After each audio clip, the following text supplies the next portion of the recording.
Hello. हाँ,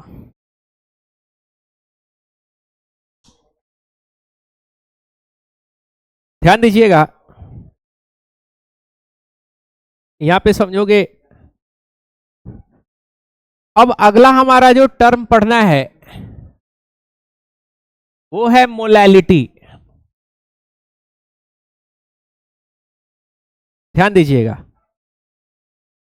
next जो पढ़ना है वो क्या है? बोलो। मोलैलिटी। मोलैरिटी हम लोग पढ़ चुके हैं। अगला टर्म क्या है? मोलैलिटी है। ध्यान दोगे। मोलैलिटी होता क्या है? मान लो आपके पास इस तरीके का एक कंटेनर है और इसके अंदर में आपने क्या रखा है? सॉल्वेंट रखा है। क्या रखा है? सॉल्वेंट। और ये चम्मच है, चम्मच पे क्या रखे हो? सॉल्यूट है। ध्यान दीजिएगा। सॉल्यूट का मोल्स निकाल लेना है।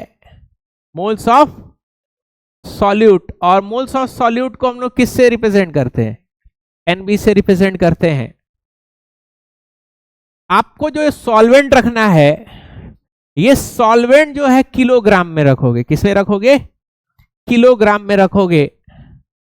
तो मोलैलिटी का मतलब होता है the number of solute dissolve in mass of solvent in kilogram is called molality.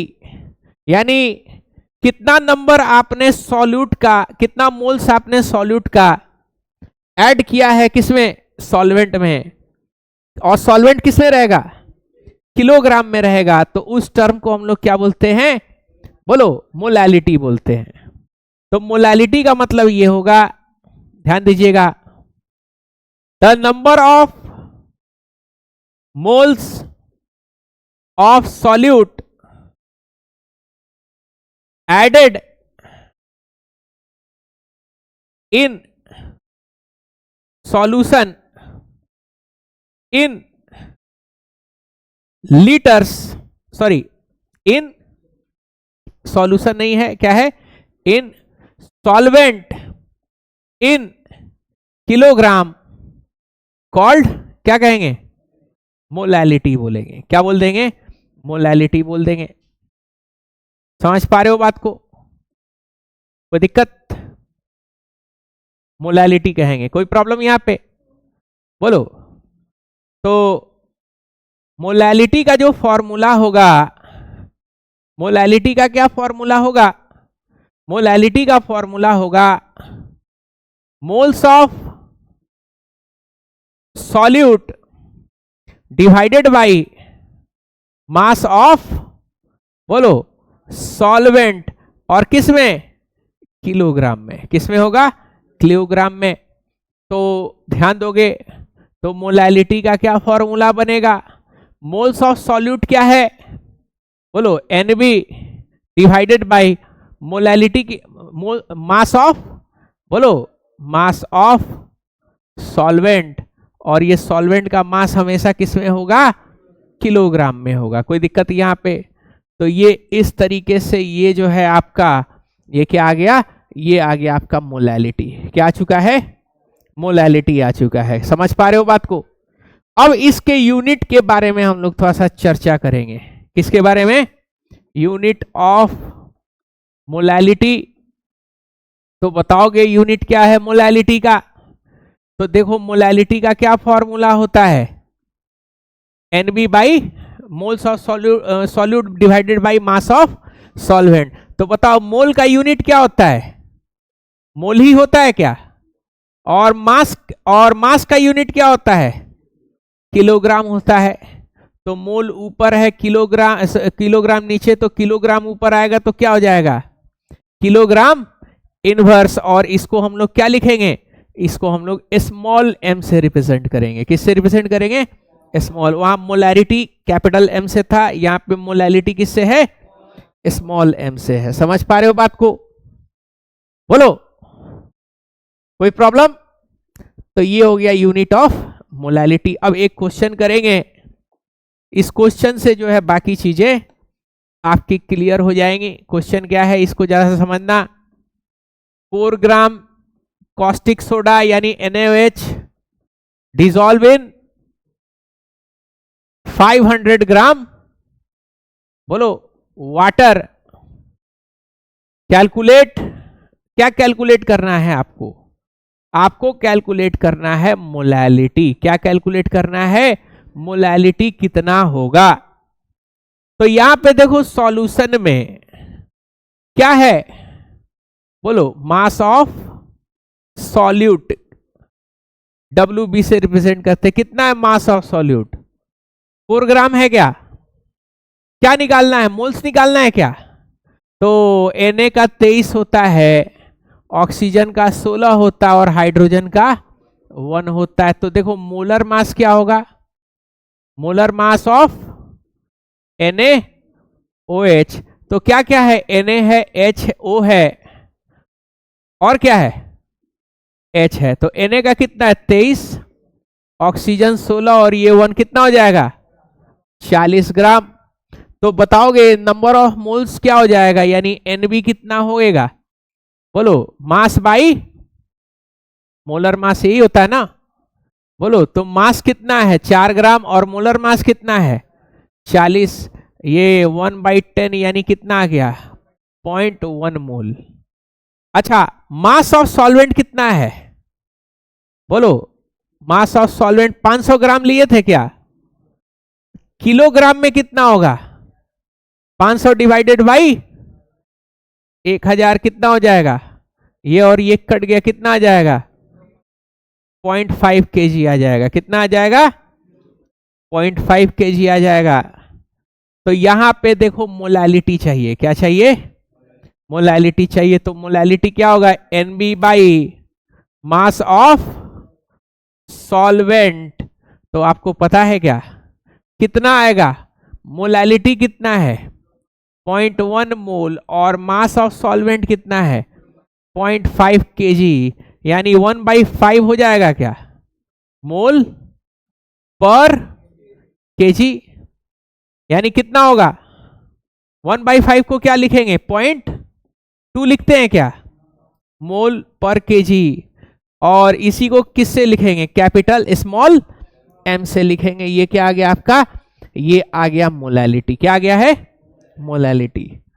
अब सबसे बड़ा सवाल ये है कि मोलैरिटी और मोलैलिटी में क्या अंतर है? सर 19-20 का फर्क है। 19-20 का फर्क नहीं है भाई। पहले मोलैरिटी इस्तेमाल किया होगा, कुछ वजह रहा होगा जिसकी वजह से क्या इस्तेमाल किया जा रहा है? मोलैलिटी। तो अब हम लोग डिफरेंस देखेंगे। What is the difference between molarity and molality? ठीक है, तो एक काम करिए, इसको सबसे पहले आप नोट डाउन कर लीजिए सबको।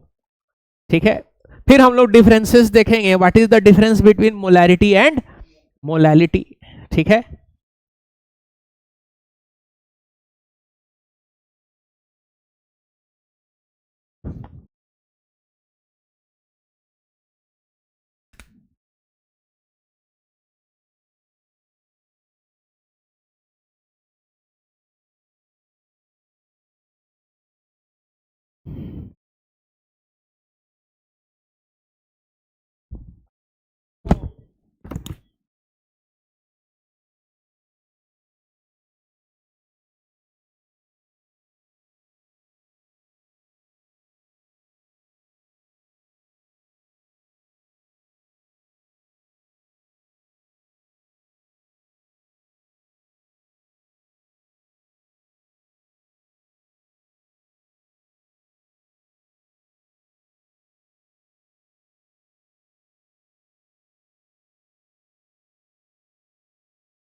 दिया है, नहीं तो फिर आप छोड़ दीजिए।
एक मिनट रुक जाओ, पढ़ा लेने तो उसके बाद हो गया। बोलो। अब हम लोग देखेंगे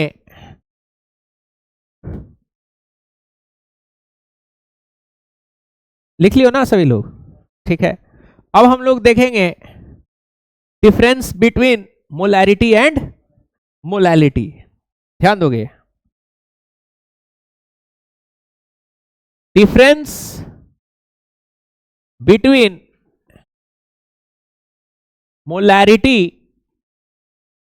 एंड मोलैलिटी। ध्यान दोगे तो इधर में होगा मोलैरिटी और इधर में होगा मोलैलिटी। ध्यान दीजिएगा क्या डिफरेंस है दोनों का। तो सबसे पहला डिफरेंस यहां पे समझोगे, पहला डिफरेंस क्या है? पहला डिफरेंस ये है कि ये वॉल्यूमेट्रिक टर्म है। क्या है? वॉल्यूमेट्रिक टर्म है। वॉल्यूमेट्रिक टर्म का मतलब कि आपके पास इस तरीके का ये आपने वॉल्यूम ऑफ सॉल्यूशन आपने लिया है। क्या लिया है? वॉल्यूम ऑफ सॉल्यूशन के अंदर में आप क्या कर रहे हैं? मोल्स ऑफ सॉल्यूट को डिसॉल्व कर रहे हैं। लेकिन यहां पे ये कौन सा टर्म है? बोलो। ये मास टर्म है। क्या है? मास टर्म है। यहां पे आप सॉल्यूशन नहीं ले रहे हो, क्या ले रहे थे?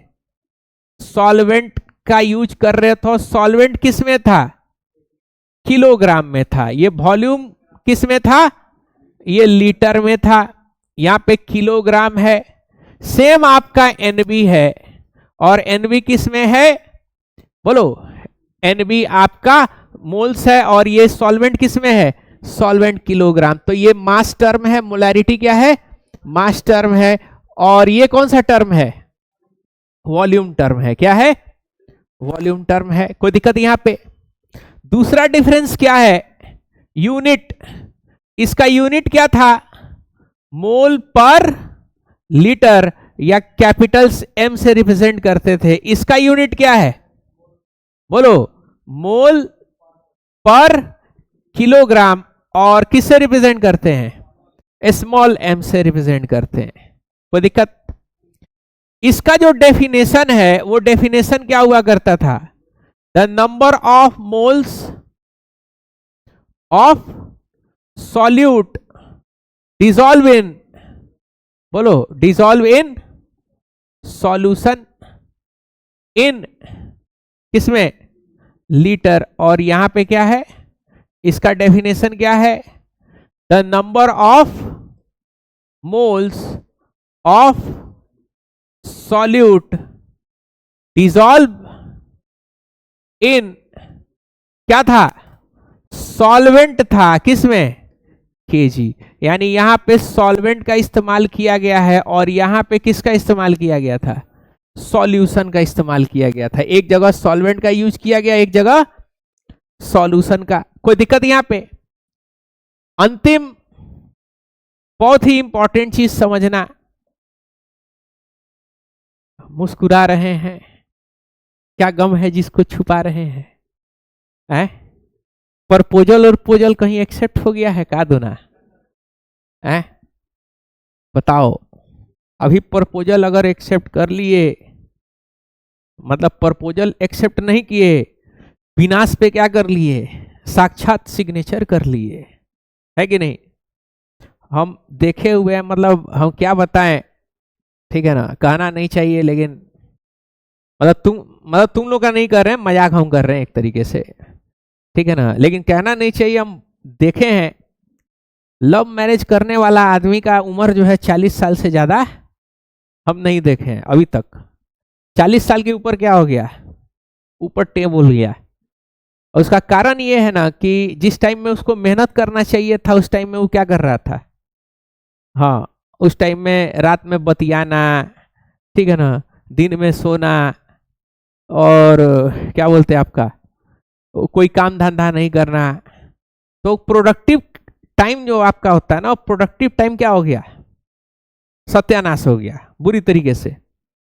अब भाई जबरदस्ती शादी ब्याह किए 25-26 साल में, और उसके बाद से असली गेम शुरू होता है। यानी आपको अगर फैमिली अगर अपना रखना है या पालना है तो उसके लिए आपको क्या चाहिए, उसके लिए लगता है ढेबुआ, मनी लगता है कि नहीं। ऐसे नहीं चल रहा है किसी का फैमिली। एक फैमिली पालने के लिए कम से कम 50,000 रुपया का खर्चा है मिनिमम, है कि नहीं। उसके चक्कर में आप देख लीजिए बहुत सारे लोगों के फादर कहाँ है, सऊदी अरब है, कतर है, ओमान है। सिवान का तो यही कंडीशन है, और नहीं भी है तो सिवान वगैरह में है, और अपना सुबह से लेके शाम तक क्या कर रहे हैं, कुछ ना कुछ काम कर रहे हैं, दुकान वगैरह कर रहे हैं या कुछ ना कुछ कर रहे हैं। बात समझ रहे हो। तो अब होता क्या है कि भाई पैसा चाहिए, और पैसा कमाने के लिए आपको क्या चाहिए, बोलो।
ध्यान देना।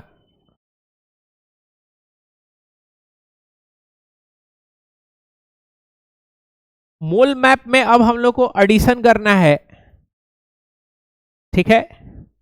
क्या एडिशन करना है इसको जरा सा समझना। लिख लियो ना सभी लोग, ध्यान दोगे तो याद करो। मोल हुआ करता था और यहां पे क्या हुआ करता था, मास। तो मास को डिवाइड करते थे किससे,